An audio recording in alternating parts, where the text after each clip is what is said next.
Hello, Habari. This is KNY007, and thank you for tuning in. This is my February 2022 Black History Presents. An honorable legend named Dr. Abdullah Johnson. Dr. Johnson is born in the United States of America on August 21st, 1974, in North Central Philadelphia. Among his many credentials, he has become a world-renowned speaker, an author, licensed school psychologist, an activist aiming to improve his community. He also holds a doctorate in clinical psychology. Dr. Johnson is also known as the Prince of Pan-Afrikanism. Pan-Afrikanism is an ideology that believes all of those of African descent need to unite for full success. Dr. Umar Johnson has been a very strong, powerful force for the Black community, and also wanting us to keep ties with our natural native country, Africa. Africa is the best land in the world. It has some of the richest resources and people and wildlife as well. Dr. Johnson has a lot of charisma, and he has enough for all generations. And at times, Dr. Umar Johnson has been known to be controversial. He's very outspoken for his people.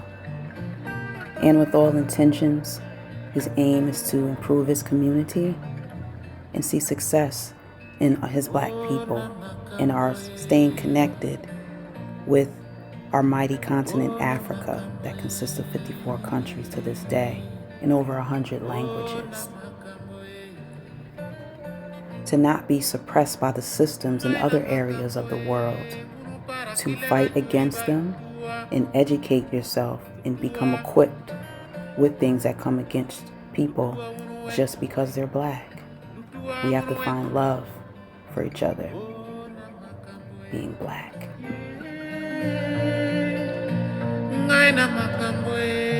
Certified school psychologist Dr. Umar Johnson spoke to Shreveport residents at Booker T. Washington High School today as a part of the Stop the Violence tour. NBC6's Shirley Busico takes us there. We are $2 trillion people. We spend $2 billion on Air Jordans every year.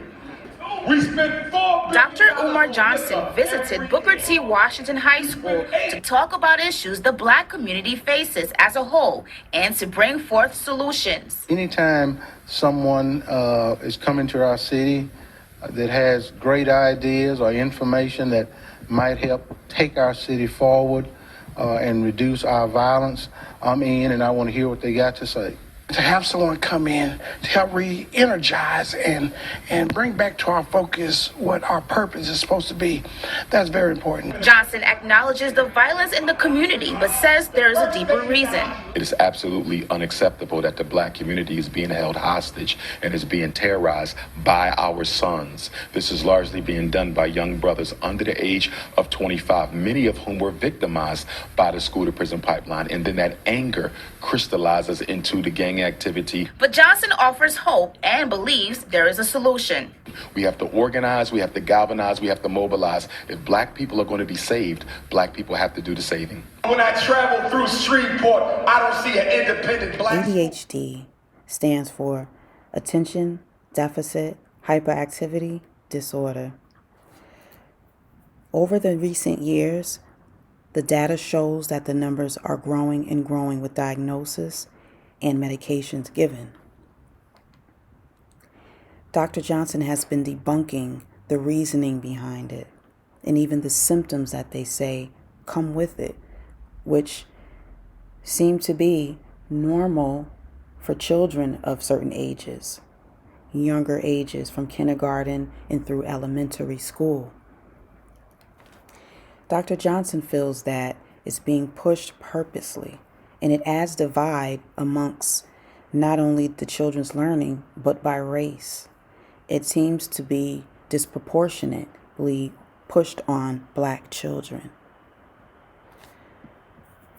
One of Dr. Johnson's, I'm going to quote him, quote, "White women miseducate our children, then get white husbands to lock them up when they're done." End of quote.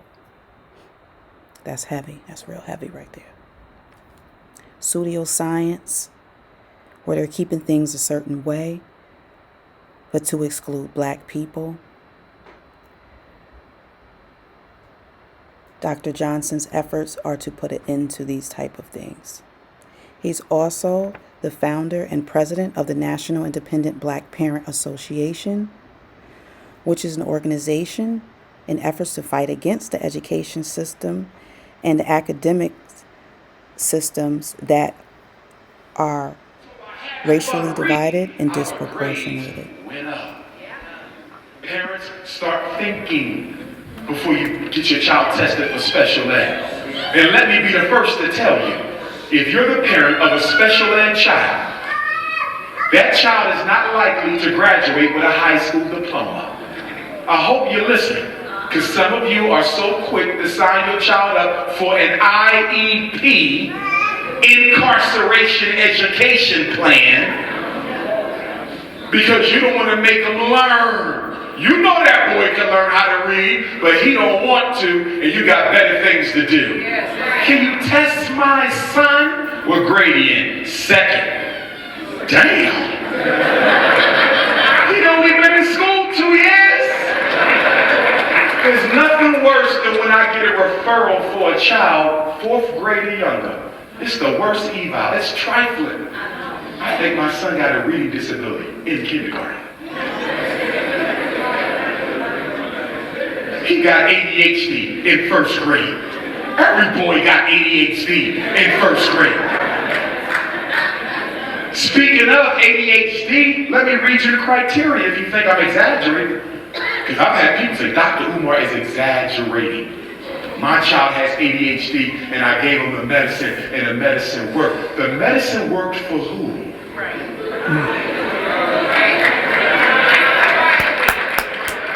And here is an additional article from the CDC, the Center for Disease Control and Prevention, where they show the policy research, and it's been shown that there's been an overabundance of medication given to children.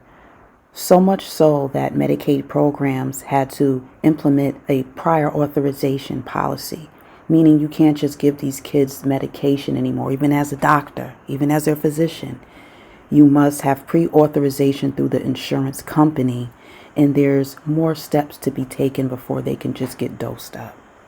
Let's continue with Dr. Umar Johnson. Children are not self-referred for psychiatric medication. How many of you know a child who said, "Mom, I can't pay attention, can I have some kitty crack?" How many of y'all ever had a kid come to you and say, "I think I'm depressed, I need some Zoloft"? You know why kids get doped up? Kids get referred by the adults. Yes. He wasn't diagnosed with ADHD because he had a problem. He was diagnosed with ADHD because you had a problem. He wasn't diagnosed with conduct disorder because he had a problem. He was diagnosed with conduct disorder because the teacher had a problem. He's not on medicine because he felt he needed it. He's on medicine because you didn't want to be bothered with him. Prison ain't no school to prison, it's special ed to prison. That's right. I could walk in certain schools in Denver, I'm willing to bet half the boys in the school on medicine and the other half in special ed. Only 1/4 of all black boys in America get a high school diploma. If that were true for white boys, public education would stop until they fixed it. It would be a state of crisis. But Negroes keep going on about their business. No job, no power, no nothing. You know why? Because what did slavery do to the Negro? The slavery made everybody in this room comfortable. Absolutely comfortable without having any power. Oh! Go to the white community. They control the judges. They control the cops. They control the fire. They control the damn people write the tickets. In South Philadelphia, Italian neighborhood, Rocky Balboa and them, they will park their cars in the middle of the street and will not get a ticket because this is our neighborhood and and we decide what goes, not the cops. And this is Dr. Umar Johnson School, Fdmg Academy. The school has not opened yet, but it is based in Delaware, in America, in a residential area. There's basketball courts on one side, play area, and then on the other side of the school is a Boys and Girls Club field. The school is in a residential area, and it is the very first school to teach Pan-Afrikanism and international economics. Dr. Umar Johnson feels that desegregation wasn't to give black kids a better life. Black kids were already doing better than white kids and other races as well, even though it said that Asians are on top. There are things that Dr. Johnson feels that schools need to teach. Teach the skills that pay the bills, he says. Industrial education, which used to be taught until the 1970s.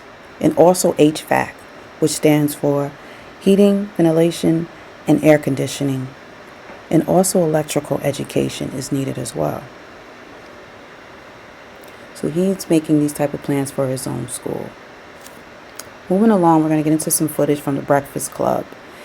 He's been on there various times, and every time he's been on there, his numbers have exceeded all other media that has come through the Breakfast Club. Whereas black folks, we don't need to hear anyone out. We're voting for the Democratic Party irregardless. Let's look at this.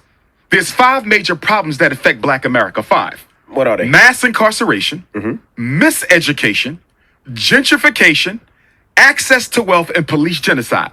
They're all equally relevant. Mass incarceration, miseducation, gentrification, police genocide, and access to wealth.